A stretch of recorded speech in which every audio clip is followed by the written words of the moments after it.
matokeo ya ujio wa meli hii ni zile vision zao viongozi wetu wakuu katika kuhakikisha kwamba tunatumia rasilimali za bahari zetu vizuri kama sera ilivyo kwa Zanzibar ya uchumi wa bluu na wenzetu pia kwa upande wa bara vile vile. Kwa hiyo ujio wa meli hii ya utafiti kwetu sisi kama Tanzania, kama Zanzibar, unatusaidia kwa sababu tunapata kujua uhalisia wa bahari yetu, nini kilichomo na nini tunapaswa sasa kukifanya ama uelekeo upi serikali iende. Ukikumbuka kwamba serikali zetu mbili zimeshafanya uwekezaji mkubwa kupitia baharini, lakini kupitia taarifa za kitaalamu ambazo zitapatikana kupitia meli hii sasa itatuwezesha sisi kama serikali kuona uelekeo mpya wa kwenda, lakini wavuvi wetu nao watakuwa sasa na uhakika kwa sababu tutawaelekeza sehemu ambazo ni sahihi kulingana na taarifa ambazo tumezipata. Moja ya tafiti ambazo wamefanya inaonyesha kwamba kati ya kipindi cha mwaka 1982 na 1983 tulikuwa na kiwango cha biomass takribani tani 100,000 hadi tani 175,000. Na walipokuja kufanya mapitio ya utafiti mwaka 2018 kiwango hiki kilipungua sana. Tunafurahi kwamba huo utafiti wa awali unaonyesha, huo mapitio ya pili unaonyesha kwamba kuna ongezeko. Lakini tunasema lazima tujiridhishe utaongezeka hadi lini. Maana ongezeko lake ndio kiashiria cha stock ya samaki na viumbe maji wengine tulionao ndani ya bahari.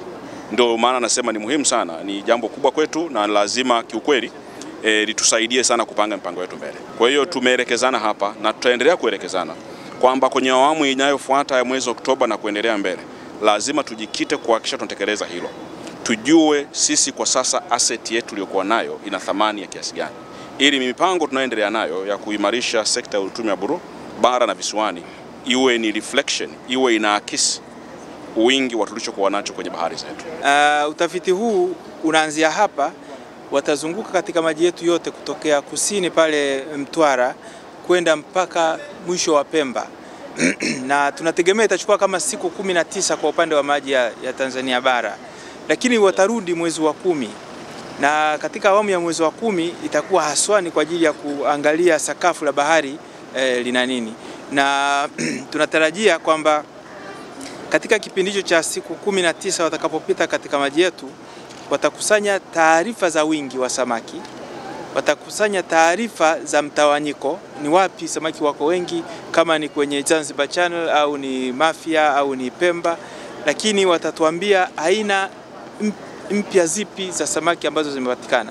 Let us use this port call as a platform to foster dialogue, exchange ideas and forge new partnerships that will further strengthen our collective efforts in ensuring a future where our marine ecosystems thrive, our fishermen prosper, and our coastal communities flourish.